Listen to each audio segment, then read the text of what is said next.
juin 2026, au moins 15 personnes ont été tuées et plusieurs dizaines d'autres blessées lors de frappes de drones attribuées aux forces de soutien rapide à El Obeid dans le centre du Soudan. Les attaques ont notamment ciblé un rassemblement funéraire, une station-service et des quartiers situés à proximité de positions militaires, selon des sources sanitaires qui redoutent une aggravation du bilan. Ces nouvelles violations interviennent alors que le conflit opposant l'armée soudanaise au FSR, déclenché en avril 2023, entre dans sa 4e année. La guerre a déjà causé la mort d'au moins 59 000 personnes, forcé 13 millions de personnes à fuir leur foyer et plongé le pays dans l'une des plus graves crises humanitaires au monde.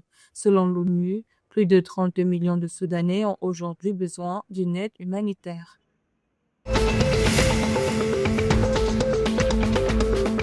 Le 12 juin 2026, le gouvernement tanzanien a dévoilé une enveloppe budgétaire massive de 949 millions de dollars, soit environ 2 400 milliards de shillings tanzaniens entièrement dédiés aux grands travaux d'infrastructures publiques et routières.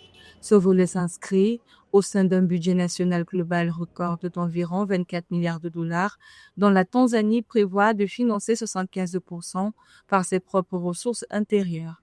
Ce plan d'investissement stratégique vise à moderniser les axes routiers et à étendre le réseau de chemins de fer à écartement standard moderne afin de désenclaver les régions intérieures et de fluidifier les corridors commerciaux avec les pays voisins.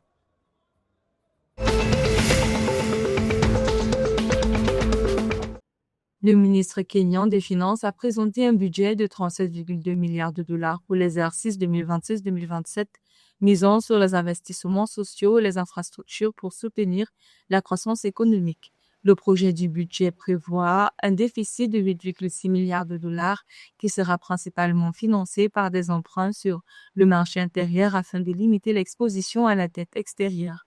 Les recettes et financements attendus représentent le 23,2% du PIB.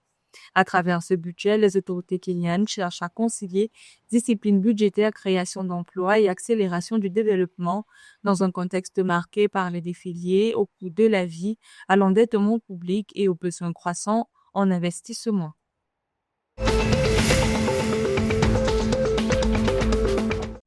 Le 10 juin 2026, le Parlement ougandais a approuvé un emprunt de 168,98 millions d'euros auprès de UK Export Finance et Citibank pour financer la deuxième phase de son projet de système d'irrigation à énergie solaire. Cette initiative gouvernementale majeure prévoit le déploiement de 427 stations d'irrigation à travers 126 districts, ciblant en priorité les communautés productrices de café pour faire face aux sécheresses prolongées. En s'appuyant sur le succès de la première phase qui a déjà sécurisé l'accès à l'eau de plus de 900 000 personnes, ce nouvel investissement vise à moderniser l'agriculture locale, à sécuriser les revenus ruraux et à renforcer la résilience climatique de près de 12 000 nouveaux bénéficiaires directs.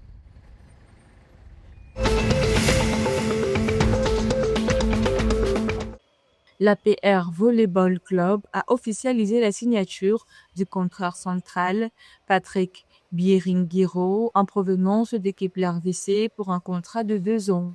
Fort de 3 saisons réussies chez son ancien club, couronné par une médaille de bronze lors de la saison 2025-2026, l'expérimenté bloqueur de 2026 rejoint l'effectif de l'entraîneur Sami Moulingué pour muscler le secteur défensif. Ce transfert qui permet au joueur de retrouver son ex-coéquipier Yves Moutabazi apporte également au club de l'armée une précieuse expérience acquise lors de 2 championnats d'Afrique des clubs. En parallèle, la PRVC s'active pour finaliser l'arrivée de l'attaquant James Achille afin de boucler son recrutement estival.